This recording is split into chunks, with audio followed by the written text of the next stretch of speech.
Hello everybody, ZardCast here, back at it again to give y'all another very exciting video. And for tonight, we're gonna switch things up a little bit because it's the spooky night. It's the day before Halloween, and you know I like some scary things every now and then. Though I got some of the traditional stuff. We got a couple of gaming topics to talk about tonight. A little wrap up conclusion to the Bayonetta stuff. Got some scary things going on with Silent Hill. That thing seems to have been raised up from the dead. So we got to talk about that along with a couple other stuff. And since it is a spooky month and whatnot, though, I'm gonna actually go ahead and do a tier list. It's been a while since I did a tier list. But we're gonna do a tier list on some candies because I got to make sure y'all all eating the right kind of candy on Halloween night and not that cheap crap stuff that literally tastes like hot garbage, stuff that doesn't need to be made anymore. I'll get to that whenever we get to it though. So yeah, so that's some of the things I got planned up for tonight. So I got some pretty good stuff though. So without any further ado, let's go ahead and jump up into that culture segment.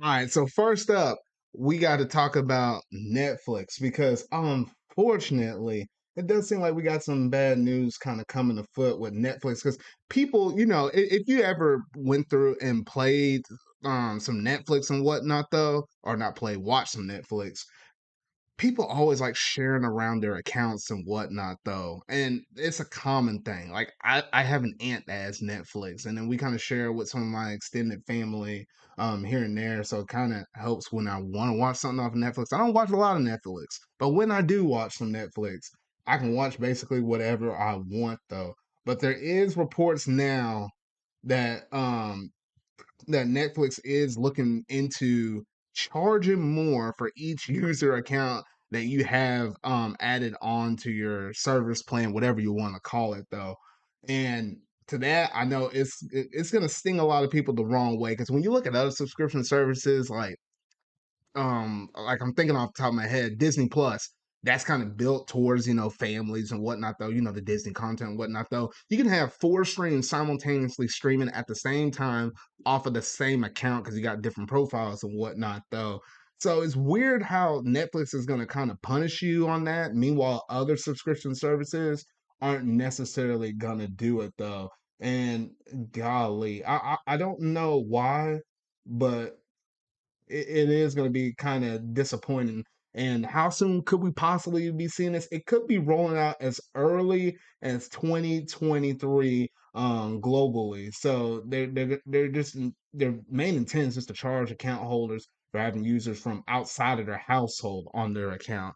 So maybe somehow with the tracking of the IP address and whatnot, though, they could possibly see, all right, who's using it at your home versus who's using it across the street in another state halfway across the country. So yeah, so it is some things to kind of keep in mind though. I just want to quickly report on this for people that kind of really like the Netflix side of things and whatnot though. So yeah, so that's basically all I have to say on that. So let's go ahead and jump over. We did get some new Marvel news for a couple of new trailers for a couple of new, one being a movie, one being TV series that we're expecting here fairly soon. So let me go ahead and get that up here because we did get our first trailer for AntMan and the Wasp Quantumania. This right here, oh my gosh, I don't know if it's just me or just coming off of She-Hulk, which was like a complete train wreck. I'm like, oh, this is, oh my gosh, this is, oh, get rid of that bad taste out of my mouth. If you don't know about that, literally go back, was it last episode or the episode before last? Literally dug all up in that mess. And She-Hulk, man, I don't even want to bring it up. But anyway, we got something good. Ant-Man and the Wasp Quantumania. Now, this show right here, or not show, should I say movie? This movie right here, I think it has a ton of potential, a ton of potential. And here's the reason why.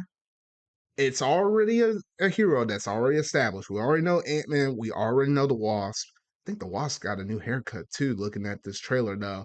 And then obviously it seems like Ant-Man's bringing back his daughter. And it seems like it's going to primarily be focused on those three. We can kind of see early on in the trailer his son was yeah, his son was working on some kind of little contraption, something like that, to communicate with people in the quantum realm. Obviously, obviously the other two that were there, the older people, what was it? Remember some of these people's names? A little bit tricky. But the woman that Ant-Man likes, her parents was like, no, no, no, no, shut that mess down. Shut that mess down. We don't need to communicate with them. Sucks all of them up into the quantum realm. The interesting thing with the quantum realm is I was kind of thinking of it as like a space in itself. This kind of like a nano-ish universe or whatnot, though. Well, I said universe. I was thinking like a nano-ish kind of area or whatnot. Though I wasn't thinking about it as a universe as itself, but it seems like going into the quantum realm literally introduces a whole nother universe that's like underneath all the people that we know in the current, universe from all of our Avengers right now. That is an interesting concept.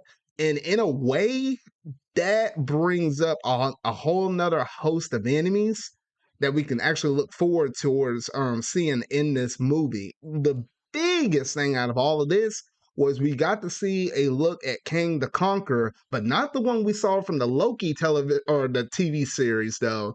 No, not that one for the Disney Plus series. But this is a whole nother one because remind you, the one that we saw in the Loki series, that dude's dead. Our current King the Conqueror, or he like to go by a different name in our universe, he's killed. I mean, he died. I mean, female Loki killed him, whatnot, though. So this is our introduction to him. Is he the pure evil one, or is there another one that could potentially be the evil one? I don't know, but I'm thinking it is probably going to be our main antagonist one. I don't think they're going to pull another one. Who knows? Because there's technically a lot of these dudes out there between all the different universes, though. But I'm going off the assumption that I'm thinking it is. They're just not making him seem that much of a threat. But I think as we get further along in the movie, I think he will be a really predominant threat. I don't know if they're going to go in the way of having like some other enemy technically being the enemy, and then they bring him towards the very tail end, or if he's kind of actually playing the antagonist almost all the way. It's not going to be like a direct correlation or anything like that, but I think it'll be a little, or it'll be like midway, a little after the midway point.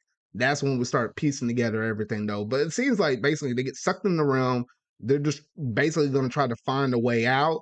But once they figure out how much of the threat that this dude is, we'll see how Ant-Man and the Wasp kind of handle him, though. So from everything I saw in this trailer, it looks really promising. It looks really good.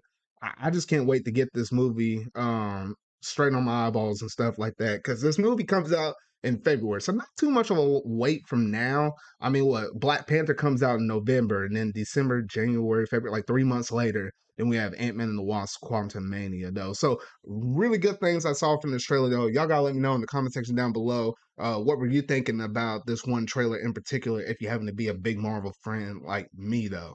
So yeah, so that's all I have to say, at least on that one trailer, though. But we got one more trailer for one more thing that's on the Disney Plus side of things, because we did get the introduction of the Guardians of the Galaxy holiday special. Now, this right here, yes, yes, yes, yes. Every now and then you might need something that's a little bit on the comedic side of things, unlike She-Hulk, because that in itself, I don't know how people found that funny.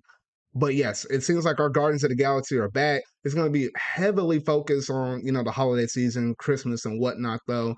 Unfortunately, Gamora is still not within their group yet. They hadn't found the weird enough the Gamora that was technically from the past that they brought back in this one, because the original Gamora or whatnot, though, has died, due to the events that happened within Infinity War and Endgame and whatnot, though. So yeah, so she's not present, but it's kind of going through and trying to quell Peter Quill's sadness and whatnot, though, because he would spend this time in the holidays with his girl and whatnot, though.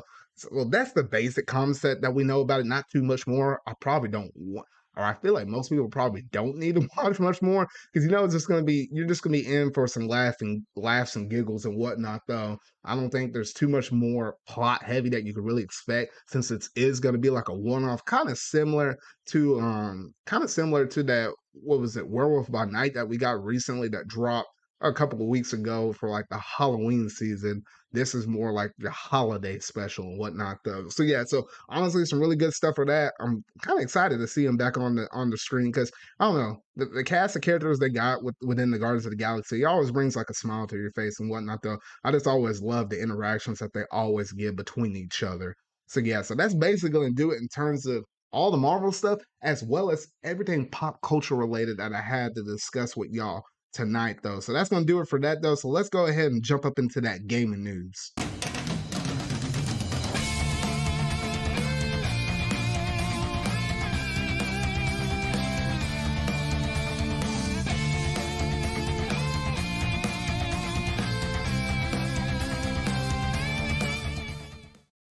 All right, so first up, I got to talk about this again because me, my guest Yoshi from the previous episode. Make sure to go and watch that one because shoot, he made the Bayonetta segment like an hour in itself, an hour long just by himself. Oh shoot, as well as Sonic Youth. We gave our thoughts over the whole controversy with Bayonetta 3, with Miss Taylor's thoughts on the fact that she was quote unquote paid $4,000, which I think while we were going through and discussing that in the last episode, I think for what the information that we had at that time, I thought we were pretty good in the ballpark. Some of us kind of agree with what Taylor said in terms of we thought that she might not have been in line. I wasn't one of those people though, but I think it might have been Sonic Q thinking that yeah, why would she have the intention to line like this or something like that. But we like all good arguments, you gave her the benefit of the doubt, and until the evidence would have popped up, we were taking our word for granted until proven guilty or whatnot though. So what we mainly talked about in the last episode was, for the whole sake of the industry, voice actors are paid low. That is a common fact, despite this whole thing that's going on with the Bayonetta thing. And I think we basically stay within the realm of that. So we talked about a lot of good stuff in that. So make sure to go back and watch that previous episode if you hadn't heard about our thoughts in that one, though. But particularly with with her scenarios and situation, we gotten some more information, and that quote unquote $4,000 that she was offered wasn't technically the whole truth. In some ways, she technically lied or didn't give us the whole truth, whichever way you want to word that, though. But yeah, she wasn't telling everything that was factual because we had some reports from like Jason Schreier, some other people that are kind of in the know-how and the stuff within the industry and whatnot, though, figured out that technically she could have done like 3 or 4 different sessions and could have gotten up to anywhere between $15,000 and $20,000 for her to play her role. When she denied that, then they offer her, hey, here's $4,000 for a cameo. So yeah, she kind of screwed the numbers around just a little bit though to kind of tip things in her favor though. She was trying to incentivize people to go through and boycott that. She kind of, the thing I really didn't like whenever she did her original video was she kind of threw the new voice actor for Bayonetta. She kind of threw her underneath the bus, like, hey, you have no right to use that voice. I was the one that created that voice, yada yada yada. Don't go sign merchandise and all that stuff. That's the part I didn't like about what Taylor kind of said in that. And so the fact that she kind of, tampered with the truth, lied in some certain scenarios, and the way how she kind of handled her original statement kind of put her in a whole different light than what she currently was originally when she put that video out there. I don't think she thought that it was going to blow up at nearly as big as what it was. So yeah, so that was the main thing I wanted to go and report about on that though. We got more information in there though. There was more statistics up in there. Even Platinum Games came out with a statement saying, we at Platinum Games offer our sincerest appreciation for everyone who has contributed to the creating the Bayonetta series over the years, as well as the community that served as its foundations. We give our full support to Jennifer Hale as the new Bayonetta, and along with everything in her statement, we ask that people to please refrain from any other comments that would disrespect Jennifer or any other contributors to the series. And that's another thing I wanted to bring up because the one thing that Taylor mentioned in her thing was basically boycott the game because I didn't get paid enough fairly for what you thought. Even though when you start looking at the new figures between 15,000 and 20,000, that's a decent bit. And based upon the union that she might have been associated with, whatnot, though, that might have been on the higher end than much higher end than what somebody else might potentially get paid or whatnot, though. But the key critical thing that I also wanted to mention was the fact that, hey, even though it might have been bad for one person, it wasn't anything like, strictly wrong in the sense of, hey, nobody was getting abused, nobody was getting physically hurt, and stuff like that. Stuff that you kind of heard about some stories with like Activision Blizzard and stuff like that. The boycotts and stuff that was happening around with that. Nothing to that severe thing has happened. It's just literally somebody thought that they should get paid more, which that could be very well true, but she just denied the role. Nothing morally wrong has happened to her. And the fact that she wants to say, everybody go ahead and boycott that just purely because of that, that's what I don't vibe with that well, because the fact that it's not just one person that makes the game. What about all of the producers that are behind trying to direct the people, the other voice actors that are also a part of this thing, as well as the game developers that are actually making the game, the people that are sitting in the room doing the Q&As and whatnot, though, the PR people. This is a lot of work for not just one person, not for just one Taylor, but for everybody that's associated within the work within Platinum Games. Nintendo's over here technically giving money to them because it's an exclusive for their platform. There's a lot of different strings attached. And that's the one thing I was like, I couldn't get behind on this boycott purely because there's a lot of other people also associated with it, even if she was only paid $4,000, which is not necessarily purely the case anymore, though. So, yeah, so that was some of the stuff that I wanted to bring up as just a quick update video, because since we got the more information from it than what I had within the last episode that I did a couple of weeks ago. So yeah, so I did want to go ahead and leave my piece out there, do a wrap up to that, because it seemed like it was a really spicy topic, especially the fact that me, Sonic, and Yoshi were going at it, talking about this thing for a whole hour straight. So I just want to bundle everything up, wrap it all together. It does seem like that this is probably going to be the conclusion. I don't think I'll have to bring it up anymore, though. But yeah, so honestly, the game is out right now. I heard a lot of good things about people talking about the game and whatnot, though. It seems like the game performance and stuff, I think, is the one thing I think most people were probably criticizing about Bayonetta 3.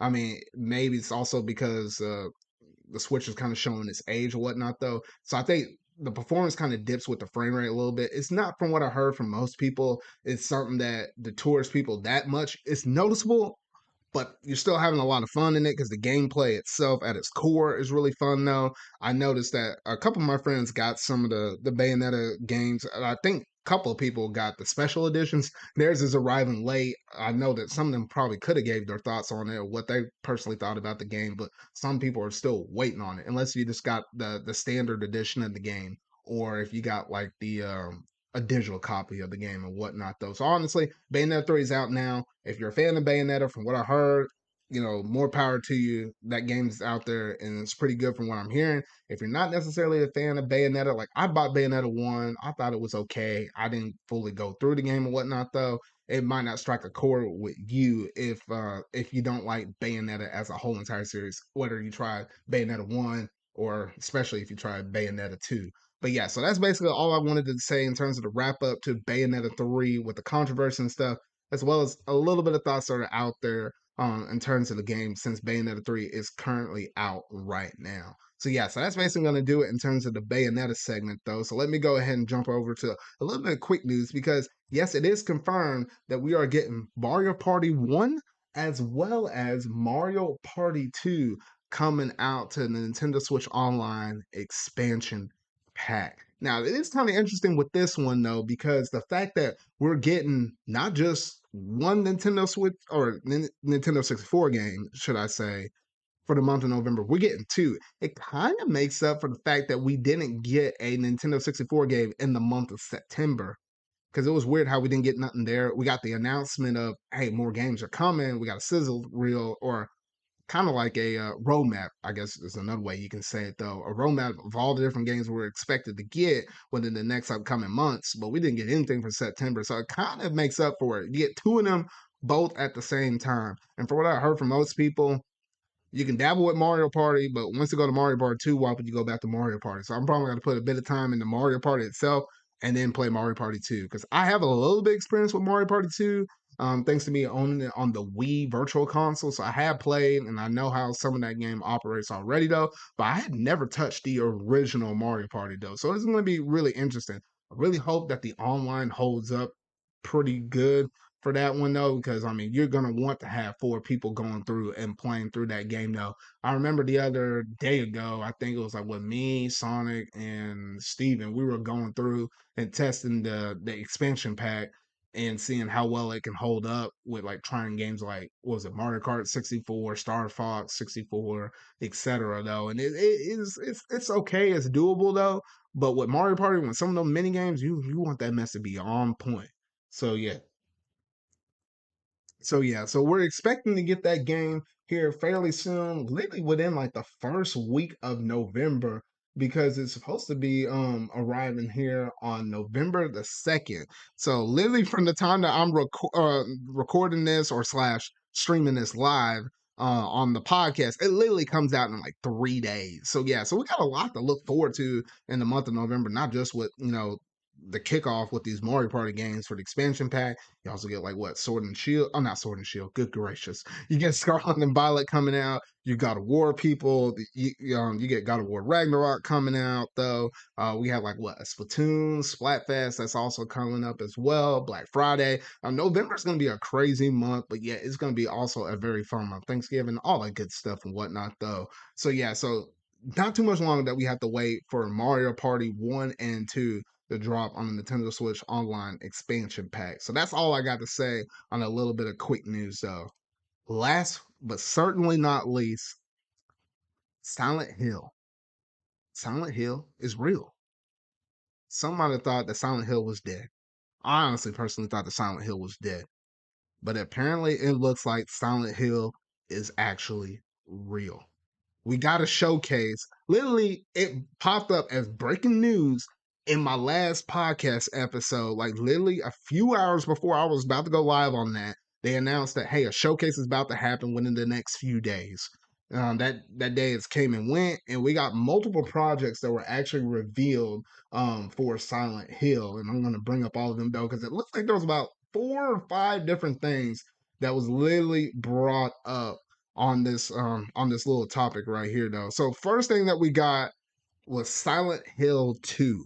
Now this is gonna be a remake of the original Silent Hill 2 for modern consoles or slash modern platforms, should I guess I should say though. It's literally gonna be exclusive on the PS5 for about a year or so, and will be coming out on PC also on the same day though. So yeah, so PS5, PC, whichever way you want to play it, go ahead and do it. Although it's kind of funny how much Sony's kind of crying and boo-hooing about Call of Duty going to Xbox, and they're going to lose their exclusivity ish rights on it. More like the marketing of it. They complain how what, exclusive is a bad thing for them taking that away from us. Yet there again, here they are with the Silent Hill, and that's coming to PlayStation for exclusively for at least a year. I find that pretty funny, pretty ironic right there, though.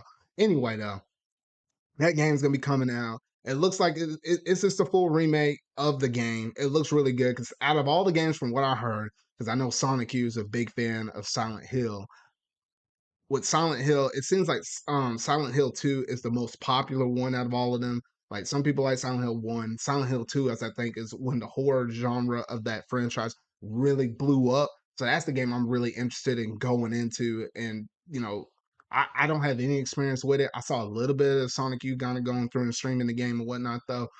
But I'm very curious because I hadn't played a lot of horror-ish games, and I know that's like one of the king of all horror games right there, though. So yeah, so that was one announcement that we got. The other thing that we got was Townfall. Townfall is a little bit weird because this one's a little interesting because they didn't really show too much about it.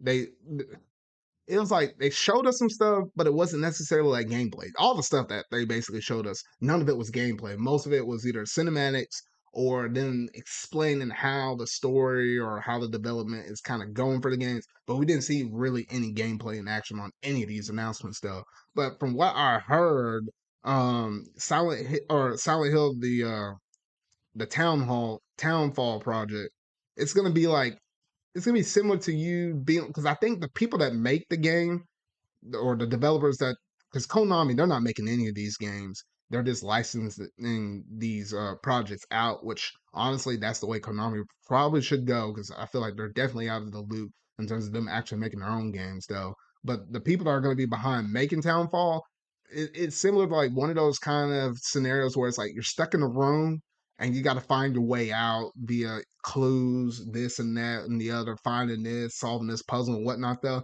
It's going to be something like that. You're going to be stuck within, maybe not necessarily a room, but maybe a certain area, maybe a house or something like that. And you're trying to find your way out or something like that. It's going to be something within like a certain smaller contained space. That's the kind of way how Silent Hill Townfall is basically going to go. So that was like project number 2 that we got right there, though. Now, the third thing that we got was the movie, which the movie is basically them adaptating Silent Hill 2, because they made a movie for like Silent Hill 1, I believe, and now they're making one for Silent Hill 2. It's not really going to pull from any of the, because when they were going sitting down and talking about this stuff, there's not really going to go through and pull anything from the first Silent Hill 1 movie. So basically, you can sit here, watch this movie, and without any context of whatever happened previous to this, though. So yeah, so it looks really good like that. The fact that they're going through and doing this movie, and from what I heard, it was interesting because whoever was the one that was came up with the idea of a Silent Hill movie, it was the thing that got the snowball rolling into a bigger snowball that got the avalanche rolling with all the different Silent Hill projects. I think it was all stemmed off of the movie itself. So that was a major focus point for them. So honestly, that was some really good stuff right there with the movie, though, and it seems like that movie it'll be coming out here fairly soon, though. I can't remember if they said if it was going to be next year or probably 2 years from now. I can't. No, I don't. I don't think they officially gave out a date for it yet, though, because well, obviously we'll have to wait until we actually get a trailer or whatnot, though. But yeah, so that's some of the stuff that we know right off the bat on that one, though. The fourth project that we had, literally, this is a lot of projects for a dead franchise coming up and rising out of the grave. But the fourth thing that we got was Town or Silent Hill Ascension. Ascension is kind of strange in the fact that this game, from what it seems to be, it's not like quote unquote a game. Because like what the first two are games, the third one's a movie, this fourth one's like an interactive experience.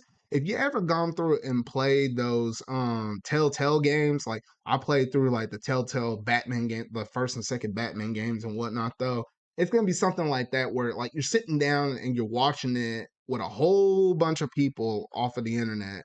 And I think everybody kind of votes to see where they want the story to go or what actions you want the main protagonist to kind of go through and do. And then it seems like, the people that are kind of doing the storytelling and whatnot, though, and all the work behind the scenes, they have like a vision of where they want the story to go, and they probably have like what option A, B, C, and D kind of going and playing out across the way all the time. So it's gonna be like an interactive experience with that one, though, and it's gonna start out, or it's gonna come out in 2023. So not too much longer. Like that's like probably gonna be the first thing that we're gonna see result coming out of all of these different projects. So may very well just be that, though, because Silent Hill 2, it probably ain't gonna hit until like what, maybe 2 years from now or something like that, because we didn't even see any gameplay for that, though. So yeah, so Ascension, an interactive experience kind of similar to those Telltale games, though. So literally you don't have to go, or at least what I think, you don't have to go through and buy anything. Hopefully it's just a sit down watch thing, like as if like you're just sitting down and watching a YouTube video, though. So pretty straightforward on that. The very last thing that we got, it's called Silent Hill F, the fifth and final announcement. And to that, it was good, because with that announcement, it is a brand spanking new game. And it's interesting because it seems like the area that it's set up in seems to be somewhere in Japan, which it's kind of interesting because you saw like the different flowers and whatnot, though. You literally saw a person's face fall off. I was like, oh shoot, though. But the people that are behind the scenes making that, the developers and stuff like that, they have experience with like the visual novel kind of thing, the storytelling stuff like that. Can't remember the exact details of what they actually said, what that team was really behind though. But basically storytelling within like the people that develop Neobard's entertainment are the people that are making Silent Hill F. So yeah, so they had the resume that kind of tell that scary, spooky-ish kind of telling stories, the stuff on the supernatural and all that stuff. That's kind of things that they kind of worked on in the past though. So yeah, so really nice stuff to look forward to on that. I feel like out of all of them, out of all of these announcements that we got within the Silent Hill showcase, I feel like Ascension is the first thing we'll see because they already gave a date out for that. I think Silent Hill 2 will come out 2 years from now. I think, well, hold on. I think, you know what? I think Ascension and I think there's a good chance Townfall could both happen within the year of 2023. One happening a little earlier, one happening a little later. I think Ascension might be the first half of the year, Townfall be the second half of the year. Silent Hill 2 maybe shooting around holiday of 2024. And then I think after that, maybe 2025, you might get the movie.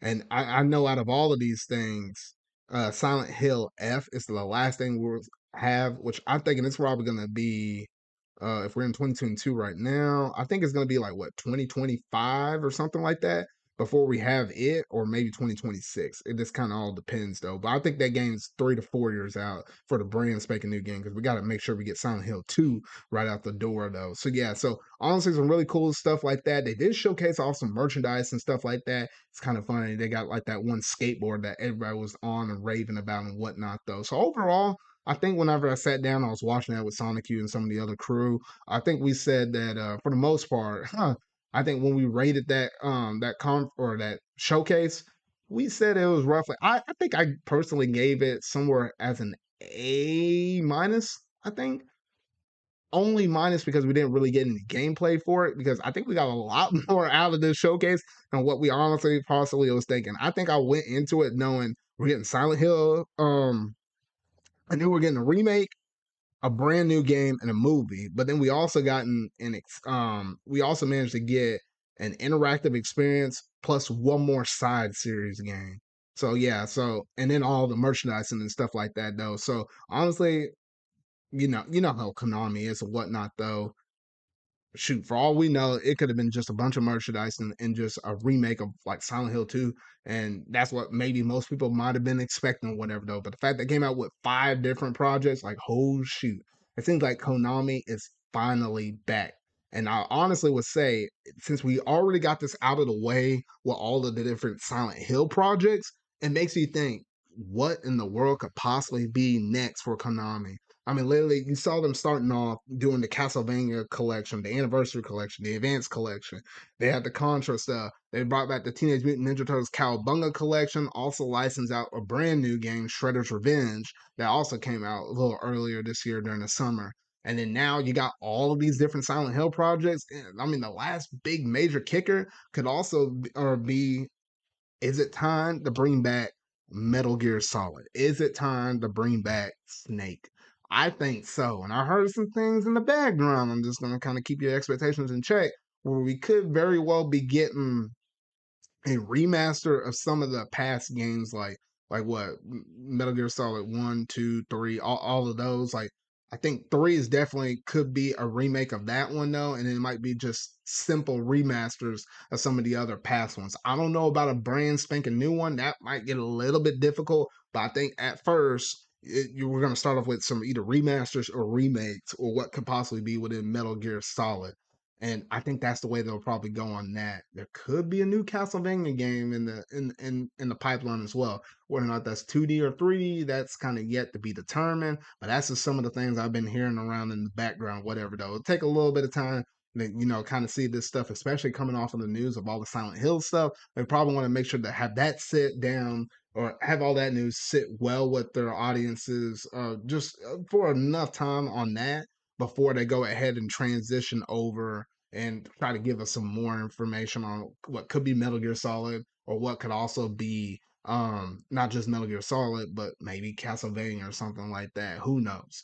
But yeah, so that's basically all the stuff I have to say on Silent Hill itself, though. So honestly, I honestly didn't think that this game will come out, come out of the grave, just coming out swinging.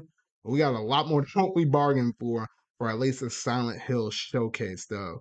So yeah, so honestly, that's basically it in terms of most of my gaming topics. Kind of flew by a lot of it really quick. It didn't take too long to kind of go through it because despite all of that, I didn't talk about I didn't talk about the Resident Evil kind of stuff right there. I didn't because I know there was like a showcase for that, and I didn't even get to go through and talk about that though.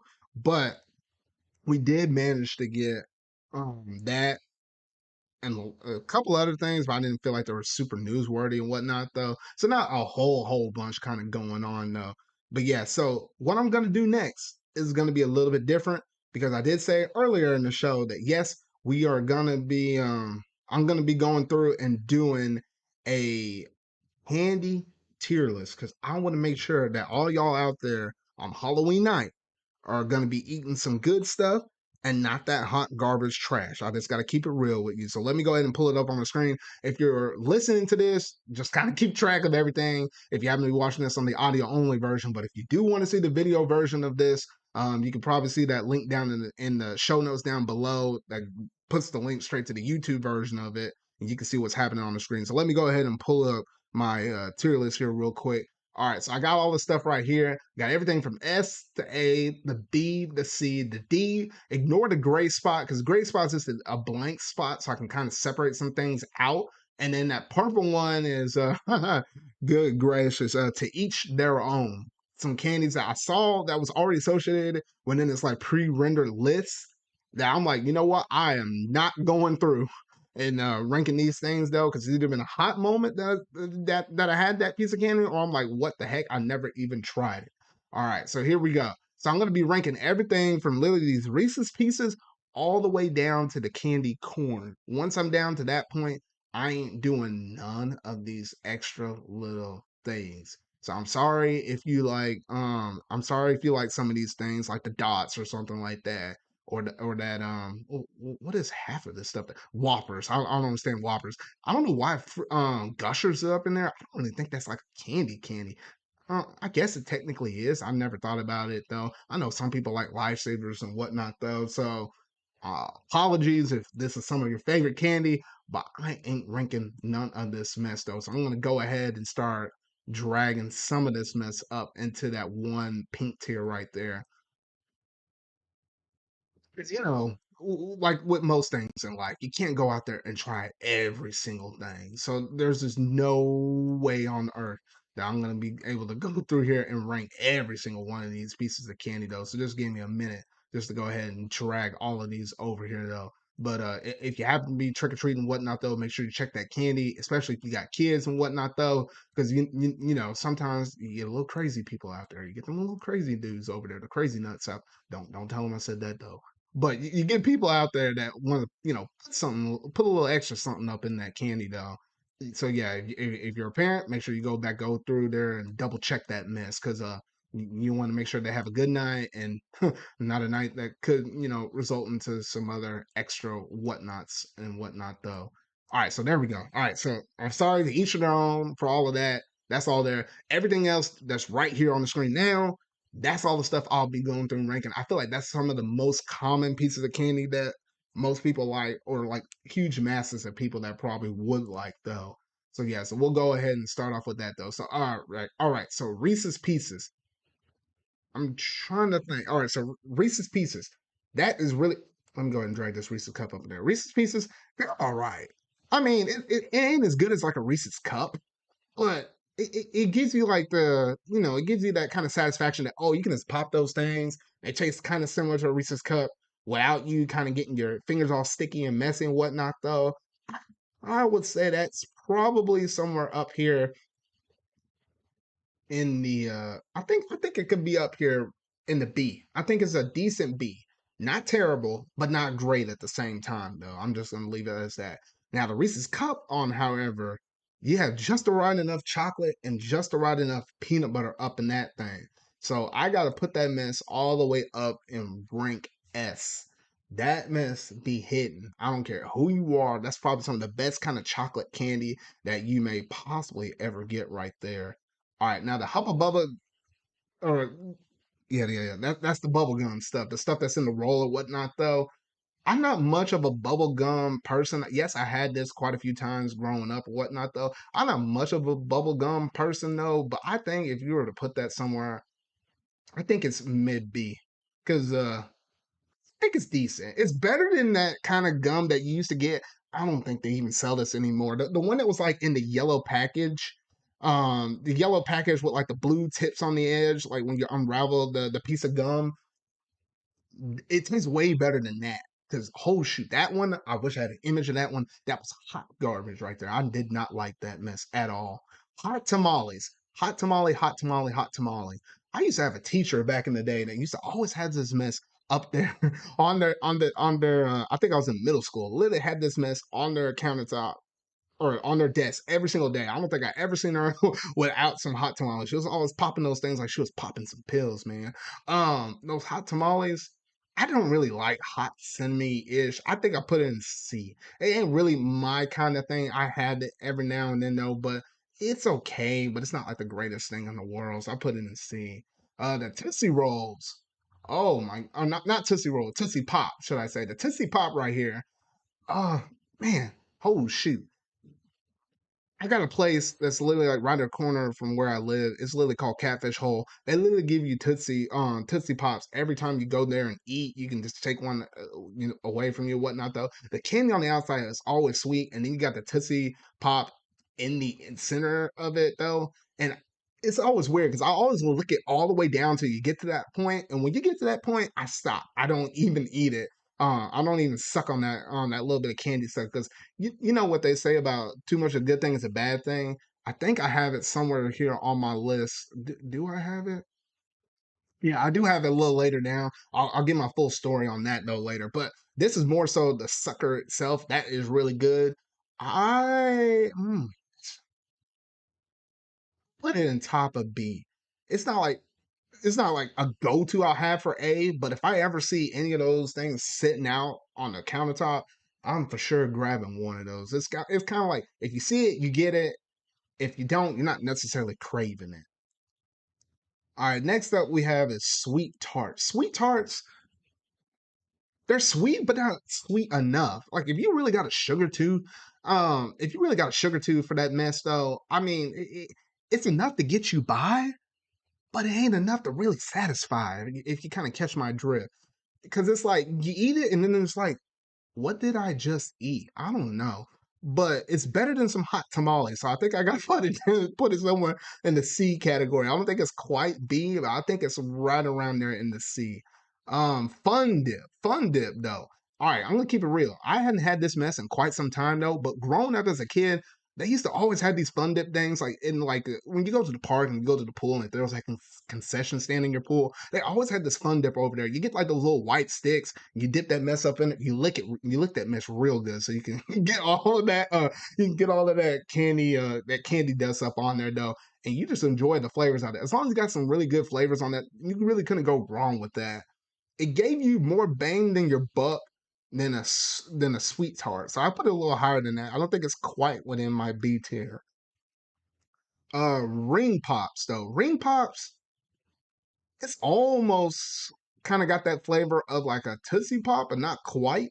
But the most annoying thing about it is the fact that it's a ring. Like it worked when you were a kid and you were able to fit that mess on your hand and just kind of just like almost act like a toddler. Just go around just sucking that thing for days and whatnot though. It was okay. But growing up, oh shoot, it is a little bit annoying to actually eat one of those things nowadays because it barely even I got some big old hands and it could barely fit on my hand. But for the flavor itself, I think it's somewhere in the C tier, maybe better than the Fun Dip. I think it's a little bit better than the Fun Dip because that stuff wasn't neatly, conveniently, packaged as as a kid growing up. So I think I'll put it top of C. Three Musketeers. Some people like this, some people don't. Me personally, mm, I don't know. It's It's not one of my go-tos. I'm sorry if I offend y'all though, but Three Musketeers, that's in the D tier. I would prefer to eat any of these. Well, hold on. Hmm. No, yeah, I'll put it in the D tier. Shoot. Dang it. All right, I have a little controversy. I'm trying to think between Three Musketeers and the hot tamales. Which one would I rather eat? You know what? Shoot, you're getting demoted. Three Musketeers is better than hot tamales. It was okay. I thought it was C, but after going back and looking at it retrospectively, I got to put that mess down in D. I'm sorry. All right, yeah. Three Musketeers is better than hot tamales, but that Three Musketeers ain't as good as all that stuff I'm eating in the C tier though. So that's where I'll leave it at. Twizzlers though, man, I don't know why. My mom really likes some Twizzlers though. Can't get enough of that mess. Me personally, I just don't like that taste. It's just too. I don't know. It's like bittery ish kind of. I don't know. It got like that bittery flavor. Like if you don't really like sweet stuff, maybe you actually would like Twizzlers. Me, I'm kind of a sweet tooth. Shoot, shoot. Honestly, that might. Mm, it's. I know. Three Musketeers is better than some Twizzlers, but goodness, is Twizzler better than hot tamales, or is it a little less? Oh, okay, that's tough. All right, I'll put Twizzlers in between the Three Musketeers and the hot tamales. So okay, so we'll leave it at that. All right, rolling down. Jolly Ranchers, though. Now, this is the good ones, like the hard candy Jolly Ranchers, though. That must be hitting. I think that's like literally one of my top. I don't know what the exact number is, but it is in one of my top favorite candies that I can ever eat, though. But it's not a super common candy. If it was super common, I was sticking an S. But if you lay that mess on the table, be prepared. If I'm around, that mess is gonna be all gone in a hot second. So I just leave that right up there in the A tier, right there. I think it's just really solid, really good. Now Tootsie Roll, Tootsie Roll, Tootsie Roll, Tootsie Roll. All right, story. So with Tootsie Roll, like how I mentioned earlier when I was mentioning about the Tootsie Pops, too much of a good thing is a bad thing unless you're like drinking water or whatnot. Though I used to love the heck out of Tootsie Rolls. I used to pop those things like there ain't no tomorrow though. I used to eat some here, eat some there, save some behind the I don't know, well not behind the couch, but save some, stash them in my room, eat some there. I ate it so much. I also did this with another piece of candy. I don't know if I have it on my list here too though. But I ate that mess so much that I just now really don't dig the flavor. I would tolerate it a little bit to get to the Tootsie Pop, to get all the way down to that center, but then after that, I'm just done with it. So yeah, so that's down there in the D tier. It's better than Hot Tamales and it's better than Twizzlers. But I think Three Musketeers is technically still better than the Tootsie Roll though. So I'll put it right over there though. Now Crunch. Oh shoot. I hadn't had a crunch in a long time. Because some of y'all remember this, they used to stick those things all the time in Lunchables. Like growing up, I used to always have that mess up in Lunchables. Like it would be like packed in with the little snacks things, or like you have like one that's like pizza, or you have something that's like crackers with cheese and whatnot, maybe like a slice of pepperoni or something like that. It always came up in one of the, I think it was in the nacho pack. There was a nacho pack. And I think the Crunch Bar always came up in there. That's the only time I really ate the Crunch Bar. Like, holy shoot. And then outside of that, I never really ate it much within anything else. It was okay, enough to get you by with a little chocolate and whatnot, though, but it wasn't incredible. But I will tell you this, it's better than some Three Musketeers. I'll tell you that much, though. It's like an acquired taste, but I think it still beats out the Three Musketeers. So I'll put that mess down there in the deep tier, though. Kit Kat. Kit Kat. Wait, put it too high. Kit Kat is literally the same story with the Tootsie Roll. Too much of good things, a bad thing. Ate that a whole bunch, and now I can hardly even tolerate that mess. Literally, I think these two go hand in hand, but between the two, I think I prefer the Tootsie Roll over the Kit Kat. So yeah, so I'll leave that right there. All right, sweet tarts. Wait, didn't I just hold on there? Think that's basically. Oh, these two are basically the same thing. Sweet tarts. Um, yeah, it's weird. I think it's like two different shapes. One was like the small candyish one. This is probably the most common one compared to this one right there, which I like. This is super size. Since they're both essentially the same thing, I'll just go ahead and replace the images out right here. All right, next up is Starburst. You cannot go wrong with some Starburst. If you're talking about the king of all kings in terms of a fruit flavored candy, this is it. You can't go wrong with it. Well, I think the most wrong you probably could go with Starburst is I know people when they're eating Starburst, like the traditional one where you have like what red, pink, yellow, and orange. No one ever likes the yellow. Like if you're ever sharing that mess, that's the first thing I go for most people. I guess it doesn't have a lot of flavor in it though, but everybody loves the reds and pinks. Like sometimes I had a cousin one time. I literally was eating some candy. I literally put it to the side. She got in it, and then I looked in that bag, and I was like, where the heck did all my pinks go? And she was just laughing, giggling, and ran off. I was like, man, I'm about to string you up. No, man, everybody loved themselves some of them pinks and the reds though, but my goodness stuff. But yeah, so Starburst, especially if you get like the all pink or all red flavor ones, I think that's the common one I always do. I usually get the bag that it's like the fun size thing, and it has like a whole bunch up in it though. But that is S tier, all the way at the tip top. Beating out Reese's by a bit though. But yeah, that is some really good stuff. All right, next up is lemon heads. Lemon heads right here. I'll go ahead and drag that up right there though. Lemon heads, they're okay. They're okay. Ain't nothing crazy or anything like that. But with lemon heads, they taste pretty good. They taste pretty good. It like what is it? I'm trying to remember. It usually starts off like a little bit sour-ish, kind of like a lemon. But then the more and more you suck on it and whatnot though, suck on it real good. It actually gets a little bit sweeter though, so it beats out everything in D tier. I don't think it's well, it's somewhere between C and B. Oh, put it at the bottom of B. I was debating whether or not it would be fully in C or if it be in B, but I think I'll put it.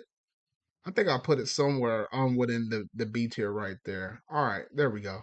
Airheads though, airheads. Oh my gosh, it's been a while since I had one, but whole shoot, that mess always be hitting. Like sometimes I always will pop those things out while going to the movie theaters. That was just like a common thing when I was growing up. I think it was like what me and my cousin would normally go to the movie theaters. Like I'll always make sure I got the popcorn. My other cousin would usually have the candy or whatnot though. Airheads be hitting, especially if you ever eat an airhead while you're going swimming at the same time. I don't know why. You wouldn't think that combination kind of adds up though. But whole shoot, man, I got some nostalgia for some airheads though. That mess is in the top of S tier though. Whole shoot, really good stuff. All right, we got to talk about some more suckers though, because we can't just only talk about the Tootsie Pops up in there though. The gosh, you know those generic kind of suckers, the ones you normally these ones are always associated with those the ones that are always in the banks and stuff. Like those suckers that are like wrapped up easily like cotton candy flavor. They're tiny old things. Like they're just perfectly suited for little kids, but not like an average adult where it's like, hey, you want something a little more substantial like a Tootsie Pop or whatever though. I think blue raspberry was always my most favorite one going through and tasting those. And I never could understand the mystery flavor one. I think that was a blend between two different flavors or whatnot though. But that mystery flavor always tasted a little whack, or sometimes it tasted okay, whatever. You just never know what you were getting with some of that mess stuff. But it was okay. It's better than all the D tier stuff, but I don't think it's better than some of the sweet tarts and going into the fun dip. So I think that's like a C rank candy. Not bad, but not bad, but not necessarily good either. So I'll leave it right there. Now Hershey chocolate and Hershey Kisses, technically, it's all Hershey's chocolate at the end of the day, though. But I'll give them two different spots because, Hershey's Kisses, you get those like predominantly during like what the holiday season. Once it gets like Thanksgiving, late into Christmas, they're a lot more common than so say the Hershey's chocolate bars you normally get throughout the whole entire year, though. If I were to put the Hershey's Kisses somewhere, that is definitely in S tier as well as the Hershey's regular chocolate. I think that's also necessarily an S tier. My preference between the two is literally the chocolate bar over the kisses. But those kisses, I think that's the perfect amount if you're trying to watch what you eat, but not necessarily trying to eat a whole candy bar at the same time. You can't go wrong with either or. If you're getting chocolate and if you don't like Hershey chocolate, I don't know what's personally wrong with you. Maybe you got deprived as a child or something like that. I'm sorry for your loss. I'm sorry for your loss. Unless you're allergic. If you're allergic, then I understand. But if that's not the case, I'm sorry. I'm really sorry.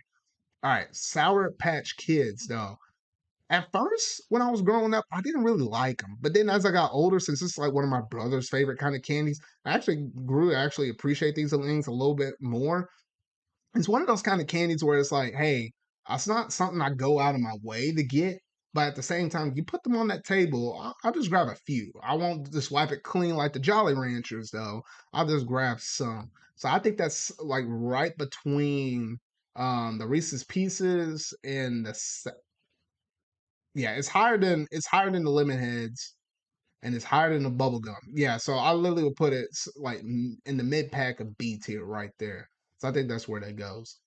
Snickers, Snickers. Mm-mm-mm. Um, dang, I might offend a lot of people with Snickers though, but I gotta keep it real. Cause I always keep it real on this channel. But Snickers ain't too hot. Ain't too hot. I literally will probably put that down here in the D tier. Uh, ooh, higher than Three Musketeers and higher than Crunch. It's the top of D, but it doesn't quite hit the level of C. I'm sorry, that's just the way how life rolls sometimes. However, if you talk about the better of the two, Twix. I don't know why I always compare Snickers and Twix pretty closely. Twix has that right amount of caramel up on there that makes it taste a whole lot better and it's a whole lot more manageable and whatnot though. So I was like, you know what? I could tolerate a Twix much better than that though. So I'm like, okay, I'm gonna put the Twix somewhere. I think Twix is in B tier. I think it's literally right below the Sour Patch Kids, but not quite as high on it though. So I think that's where I normally will put that at. Let's see here. What is up here next? Nerds. Okay, so nerds. Mm, I don't know why, but with nerds, I don't necessarily eat them by themselves. But if you roll into a Sonic, especially during the heat of summer, and you get a slushy, and or yeah, if you get a slushy or whatnot though, and they have the option to add in like the candy fillings or whatever though, I always stick nerds in a blue raspberry slush. That mess be hitting really good. So it's like I can't put it at the top of the top because I don't eat it straight, but it's certainly not at the bottom because when you put it with a little bit of something, it tastes really good. So I think that really puts it in the mid pack B, and I'll just put that mess at the bottom of B. So I don't think you can go wrong with nerds just eating them straight up. I know they used to have like what those nerd ropes. I think they might still have them. That really long string of nerds that's like just all glued together. It's like literally like 2 feet long. Oh shoot, they used to have like I don't think this candy is here on my tier list though, but it just reminded me of it. What was it? It was like that powdery stuff that's similar. Oh, it's like a sweet tart. I think it's literally like a sweet tart, but it's like that big long tube that's like 3 feet long. I don't think I ever see those in the stores anymore. But if you're old enough like me, I think you might remember that. Oh shoot, I remember people going around sucking on those things like, oh my gosh, that was literally just straight sugar. Like my goodness. All right, next up is Milky Way. Milky Way. I think with Milky Way, it's better than a Snickers for sure. But is it good enough to hit C tier? Oh, that one's tough. Mm, you know what? I think it's the new top of D. Milky Way above the Snickers, above the Crunch, above the Three Musketeers. I'm sorry because I know I'm probably offending a lot of people with the Milky Way right there though, but that's just where I gotta leave that. M&M's though.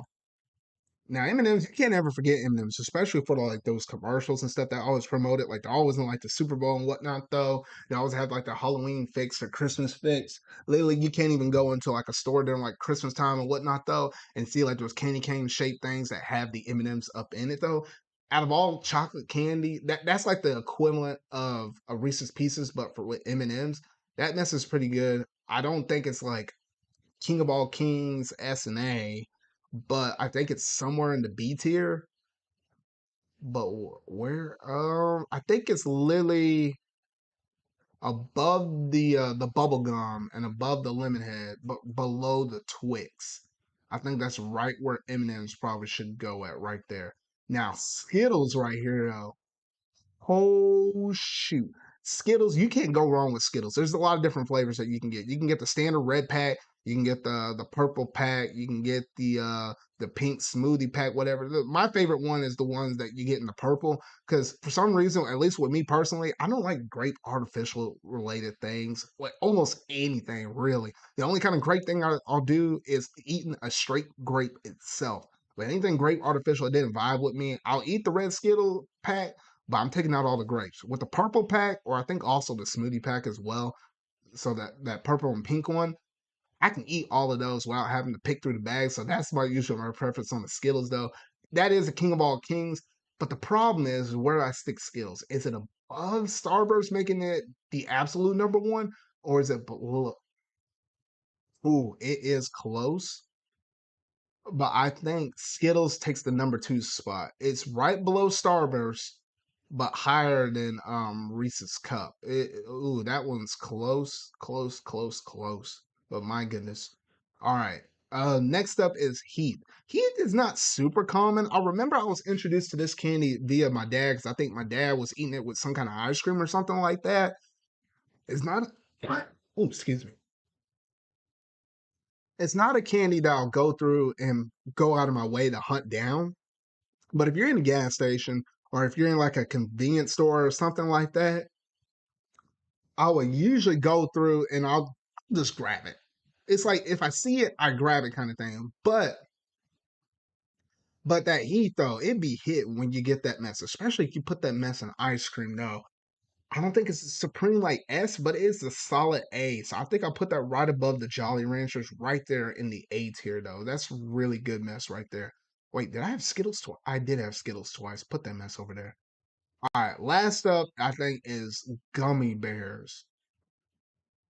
Gummy bears, it's weird. It's like you eat them a lot as a kid, but then when you grow up, it's all right, what am I really eating this for? Does it really give me like a lot of flavor? Like you get like what the most common ones I think I always ate was the red and green ones, but outside of that, I didn't really do them too much though.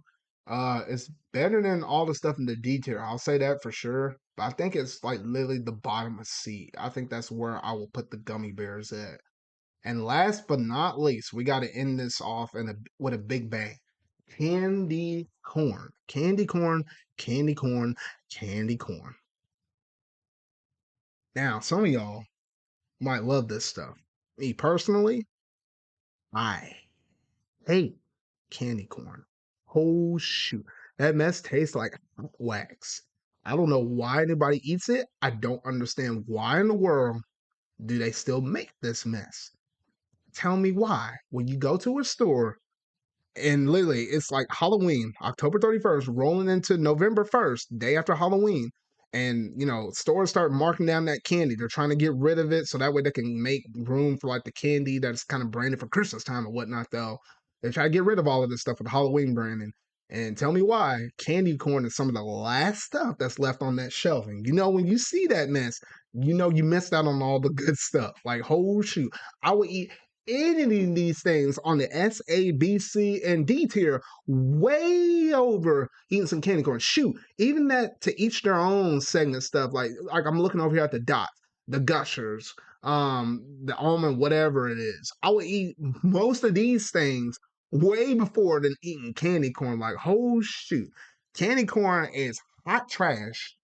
It is hot, hot, hot trash that what, I'm leaving in that gray middle tier, like as if like it doesn't even exist. That's where that mess is at, because it really shouldn't. I don't even understand why they still sell that mess. So yeah, so I think that's legit gonna do it. If you're offended by candy corn, feel offended, and don't get mad at me because I speak the truth on this channel. I speak the truth. Candy corn is hot trash. I don't know why people like it. Normally I say to each their own, like all of these, but not on candy corn, because you're just wrong. You're just lying to yourself. I'm keeping it real. I keep it a buck 50 right here though. But yeah, that's basically it in terms of all the different candies that I got here ranked in here in front of me. So just to give a quick little recap of everything, we'll start from the bottom, starting the D tier and work our way up to the S tier. I have hot tamales in last, Twizzlers above that, then Kit Kat, Tootsie Roll, Three Musketeers, Crunch, Snickers, and then Milky Way. That was from bottom up from D tier. Bottom up from C tier is gummy bears, those dum dum suckers, whatever they're called. I can't remember the official name of it, whatever it's called. Sweet tarts, Fun Dip, and ring pops at the top of C. That was from bottom to top. Bottom to top for B is Nerds, Lemon Heads, that bubblegum roll thing, M&Ms, Twix, Sour Patch, Reese's Pieces, and then Tootsie Pop. And that's the top of B right there. Bottom of A to the top of A. I only had a couple of things up in here though. Bottom was Jolly Ranchers. Top was Heath Bars. And then from the bottom of S to the very top, you have Hershey Kisses, slash the one step above it, the Hershey chocolate bar. They're pretty much even tick for tack. Airheads, Reese's Peanut Butter Cup. Number two, or number three was Reese's Peanut Butter Cup. Number two is Skittles, and at number one is Starburst. If your list looks any different from this, it's perfectly all right, as long as you don't have that extreme at the bottom. Doesn't really technically count, and it's definitely lower than the to each their own segments. All of those I have down there though. That candy corn, it better not exist on any of y'all's tier list, or it better not be remotely anything you eat, because you're just lying to yourself at that point. You've been deprived as a child. Like you don't know what a good life really is, because somebody's been torturing you. Whoever gave you that piece of candy corn, or whoever gave it to you, or whatever, in a cornfield maze, something like that. You've been to a harvest festival or something like that. They ruined your life. They ruined and soiled your taste buds. Because literally, if you had that one piece of candy corn, that should have been all the candy corn you should have ever ate in your life. And that's gonna basically do it in terms of my candy tier list though. So go ahead and screenshot it, talk trash about it, whatever though. I'll take the heat as long as you don't have candy corn anywhere up in there though. But y'all gotta let me know either down in the comments, at me on Twitter, at Megazone_X, something like that. What is your favorite piece of candy that's out there? Especially if there's a common debate, which is better, fruit candy or the chocolate candy, whatnot, though. And I know a lot of people go back and forth on that. I think me personally, I prefer the fruit candy, because even looking at the top of my S tier things, I have a couple of things that are at the tip top, and then it looks like kind of closer to the bottom. You have some of the common chocolate ones with Reese's, and then the Hershey's Kisses and stuff like that. Though, especially once I go down a little lower to my tier rank and stuff, and most of it's fruit. Before almost at the very bottom, it's almost nothing but chocolate or whatnot. Though, but yeah, so that's gonna basically do it in terms of my candy tier list. And that was gonna be it in terms of one of these segments for my Spooktacular segment special right there though. So yes, I hope you really did like that candy tier list though. Kind of curious to hear what some of your thoughts are about, some of your favorite stuff about what kind of candies you like, fruit flavor, chocolate, all that kind of good stuff though. So yeah, so that's basically going to do it in terms of that one tier list though. So now let's go ahead and jump over to that other segment. So about that show.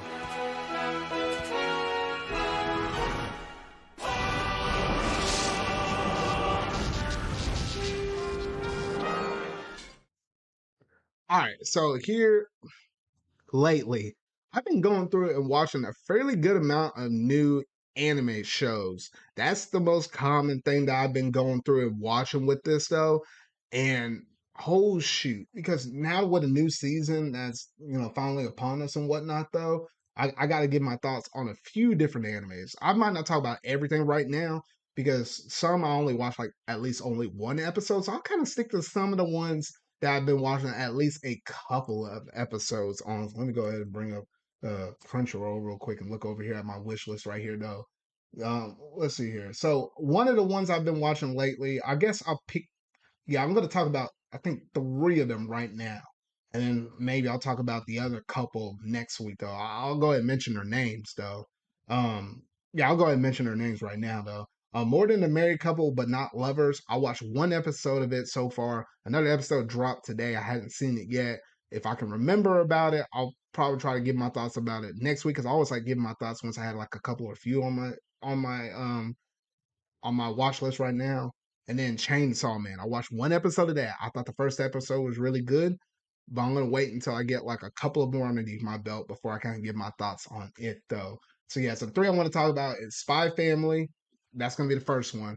With Spy Family, Honestly, it feels like with that anime, it doesn't really feel like we lost a beat on that one though, because with that one, I mean, we're literally like in the second core of everything that's been showcased off from the first half that we got. That was, or what was it? I think it was originally like a spring anime. It took a break during the summer, and now it's a fall anime as well though, because they're doing this as a split core. And honestly, it's really good. It's really wholesome. I just got past the episode where they finally officially adopted the dog. I mean, it's just wholesomeness. You wouldn't think that a family, most people kind of like those spyish kind of movies, related kind of shows and whatnot, though. Those kind of things are always good, but I never thought like a killer, an assassin, a little girl that like has like telepathy powers, and then obviously your traditional spy could weld and mesh together that well as a family, though. But it just somehow, it just works. It just works. So honestly, it doesn't really feel like that show has missed a beat, and I think we're in for some good stuff within this upcoming season right there. Though I only watched, what was it? I believe it's like what, the first three episodes of the new second court. Yeah. So honestly, some really good stuff right there though. And honestly, if you're a fan of spy related things, I'd say give it a watch. Give it a watch because I mean it is a really fun little watch from episode to episode. If you hadn't watched any of the episodes, there's like what, at a bare minimum, there's like 15 available if you're watching dub like me. A little more, maybe close to 17 if you're watching sub or something like that, though. So yeah, so honestly, that was one good thing I like. A second show that I've been going through and watching is Beast Tamer. Beast Tamer, that was one that really kind of caught me off guard because it is somewhat similar-ish to like a isekai, but it's not really, or at least from what they kind of show. It's just kind of like one of those like adventure-ish kind of animes where you're kind of going around. I mean, you got magic and stuff like that. You have like different other creatures and stuff like that.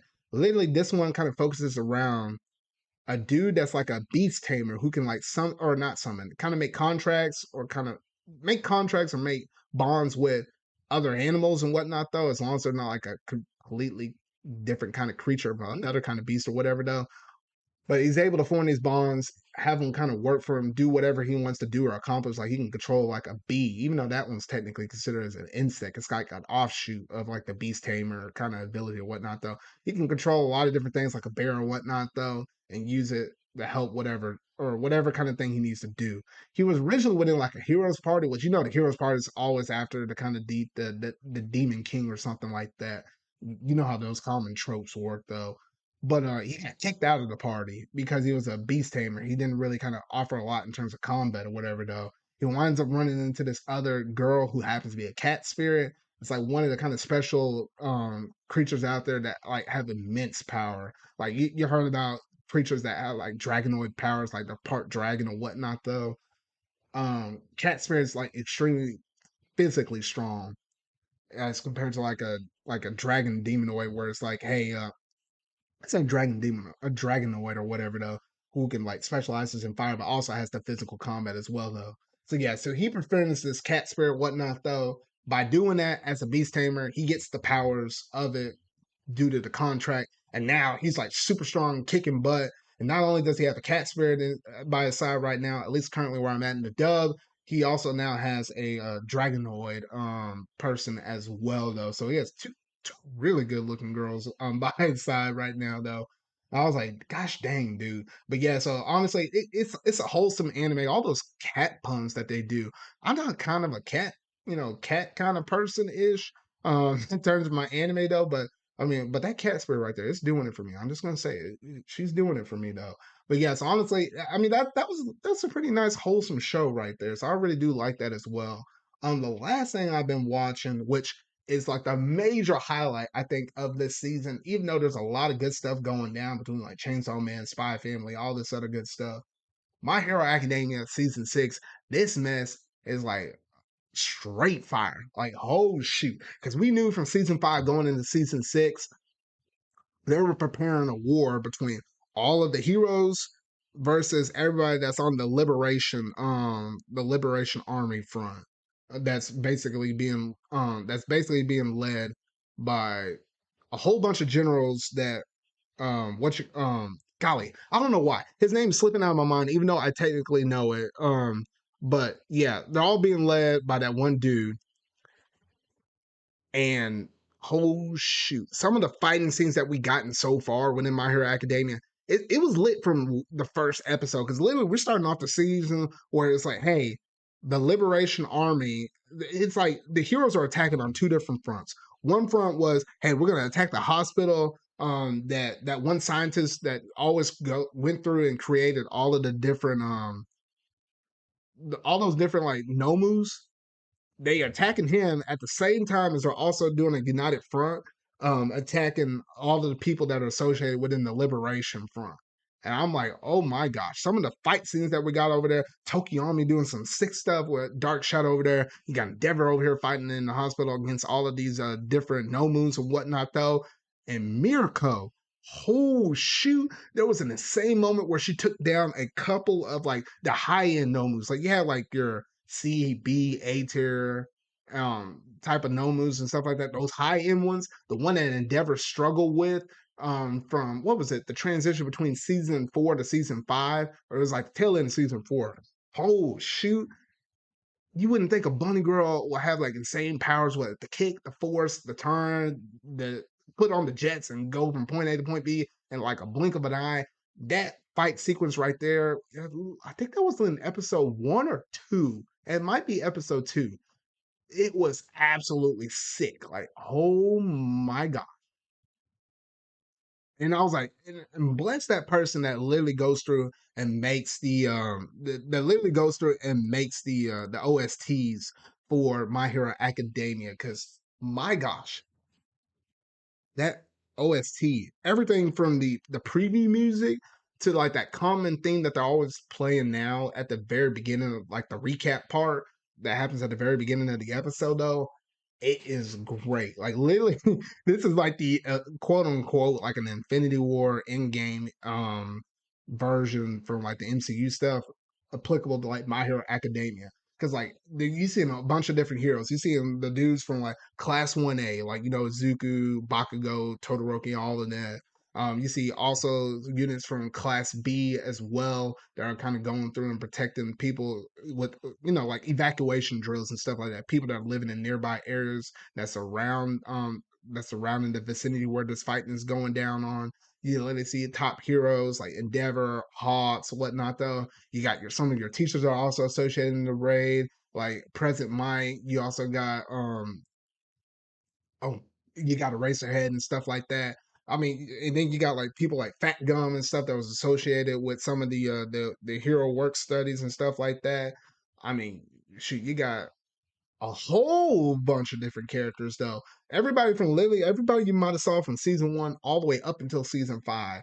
You could literally go through there and cherry pick which characters that were introduced from them, and you literally got a little bit of everybody. Like, oh shoot, I think even with the people that are going through and dubbing this mess, huge hats off to them because all these different people, all these different voice actors, they got to go back and pull from past series or past seasons and put them all into this one episode with all their voice acting and whatnot though. I think that in itself takes a lot of work and whatnot though. And the fact that it's only like 2 episodes behind what the dub compared to the sub, like my gosh. But yeah, I can rave on this series quite a bit, but I don't want to say too much because I don't know where people are at with watching My Hero Academia. Some people are kind of behind in season 5. Some people need to do some catching up. Maybe they're somewhere in season 4 or whatnot though. But season 6, that's the war arc. That's where everything is going down.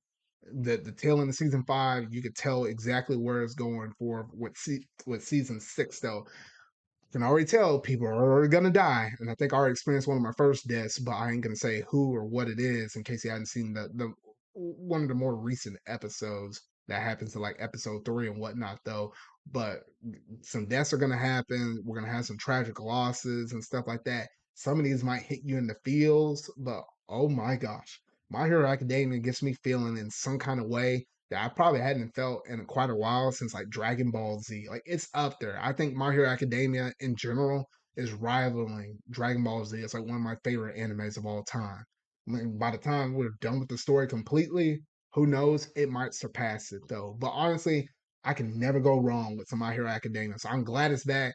it's coming out with 25 episodes. It doesn't look like we even had like a recap episode like we did in some past seasons though, because we normally had that as the technically the first episodes, and then it's really truly 24 new episodes. No, they jumped into this though. I don't know how long they'll drag out this arc. It might take the full 24 episodes at the rate they're going with this, because I feel like there's a lot of different things they can elaborate on and expand upon in comparison to what we got within the manga itself.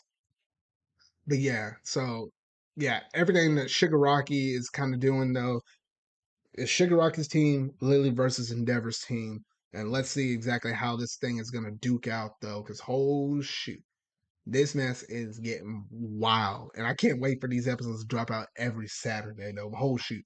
But yeah, so I think I raved upon My Hero Academia for long enough in comparison to the other two animes I mentioned before this, though. But y'all gotta let me know down in the comment section down below, or just at me on Twitter, what you personally been thinking about some of the new animes that we've been getting this season. Whether you're a big fan of My Hero Academia, maybe you're like me and you like a little bit of Beast Tamer, or maybe there's something that obviously I hadn't mentioned already.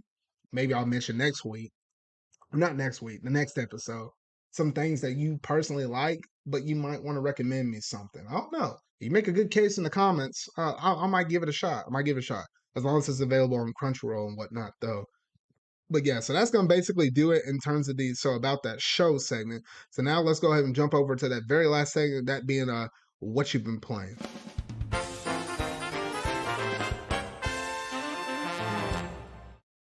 All right, so lately I've been playing a bunch of Splatoon 3 on the side and whatnot, though. I actually kind of came off of late.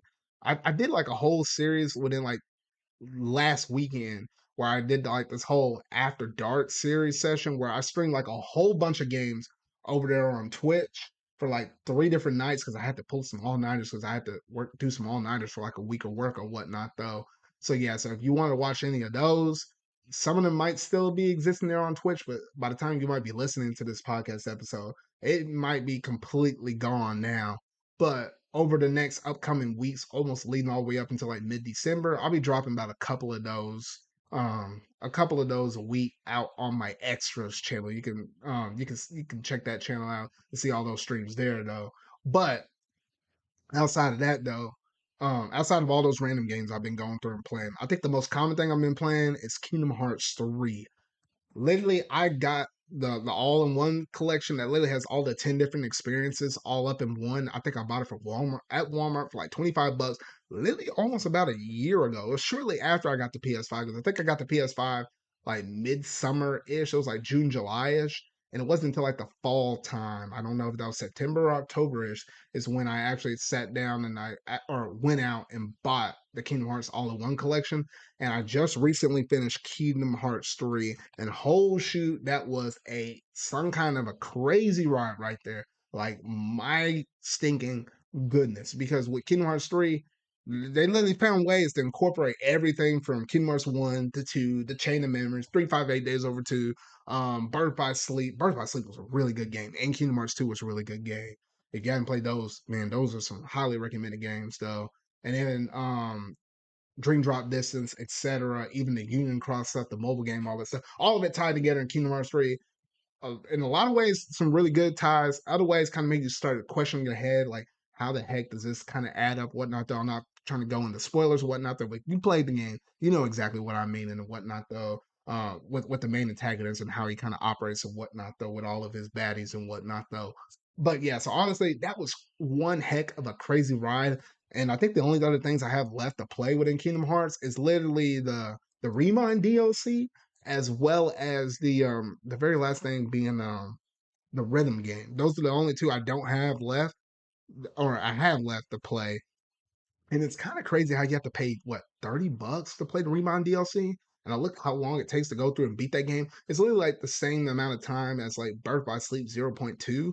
So I was like, what the heck? But $30 to pay for like what, 5 hours worth of content? I'm like, gosh dang, I don't know. But yeah, so at some point, I'm not in a rush to do it now since I got most of everything accomplished between Kingdom Hearts 1 to Kingdom Hearts 3. I'm probably gonna put a little rest behind it or whatnot though, and then I'll pick it up sometime later, because I mean it's gonna be a while until we get like something like Kingdom Hearts 4 that's already been confirmed and it's in the works right now though. But I got time between now and then for that though, so Yeah, so I'll do that. Kind of brings into question: will I get the rhythm game on the Switch or the PlayStation? Because if I get it on the Switch, I technically get that one piece of music that I'm thinking is like the last piece of music I'm missing off of Smash Brothers. Because it is kind of weird how you have to buy that game on the Switch to get that one piece of music. It is kind of crazy when you sit down and think about that in that regard, though. But yeah, so honestly, that's been one kind of experience. And with that being said, I think that basically wraps up all of my PlayStation games that I mostly had on the backlog. The only other couple of games I have in the backlog right now is literally Resident Evil 2. I just recently picked that up. And then Ghost of Tsushima. Ghost of Tsushima is probably the next PlayStation game I'll play, and then maybe Resident Evil 2. So yeah, so that's all I have left on PlayStation things. I'll probably will add more games to that backlog here. Um, Probably once Black Friday comes up, I'll probably add a little bit more to that when certain games go on sale. Like I had my eyes on Soul Hackers 2. I know at some point I'll probably pick up Dragon Ball Z Kakarot, as well as a few other games I've been kind of keeping my eyes out on though. So yeah, so honestly, it's been a lot of Kingdom Hearts lately, and outside of that, probably a bit more Splatoon 3 though. But now I got to figure out what other game can I knock out in my backlog. Maybe I'll jump in and do like the Great Ace Attorney or something like that. I still haven't sat through and finished all of that game yet, but I'll see if I can try to knock out one more game before Pokemon Scarlet and Violet drop out. That's like what, mid-November, whenever that comes out though. But yeah, so that's basically gonna do it in terms of the what I've been playing segment, and that's basically gonna do it in terms of all of the topics that I have for tonight. For my ZardCast podcast episode 44. So I hope everybody really enjoyed most of the stuff I talked about, especially some of those spectacular moments though, talking about some creepy stuff with um I guess strange stuff with Bayonetta, creepy stuff with Silent Hill, and then I had to go ahead and throw out my 2 cents for my candy tier list though, because I want to make sure everybody for Halloween, make sure they have a good Halloween, eating the right kind of stuff and not like that bad nasty stuff. You get some of that stuff, get any of that candy corn up in your bags this year though. You make sure to put that mess back or feed that mess to the dogs or something. No, don't even feed it to the dogs. That's depriving them. Feed that mess to the moles. Feed it to the rats. That's who really needs to be eating it though. But yeah, honestly, that's going to basically do it for this episode, though. If you really liked this, make sure to go ahead and hit that like button. Go ahead and hit the subscribe button and that bell. Stay up there on all video game things I feel like talking about and discussing for the foreseeable future. If you happen to be watching this podcast on any of one of my podcast servers, whether that be Google, Amazon, Music Podcasts, Apple, or Spotify, make sure to go ahead and hit the like button. Go ahead and share that podcast around with us. No, I'm just some random dude that's going around talking about video games, pop culture segment, any kind of other random stuff there on the side. Just having a good time, whatnot though. That's basically gonna do it in terms of this ZardCast episode 44. So remember, y'all, until whatever video I make next, until my ZardCast podcast episode 45, I will see y'all later and have a happy, happy, happy Halloween.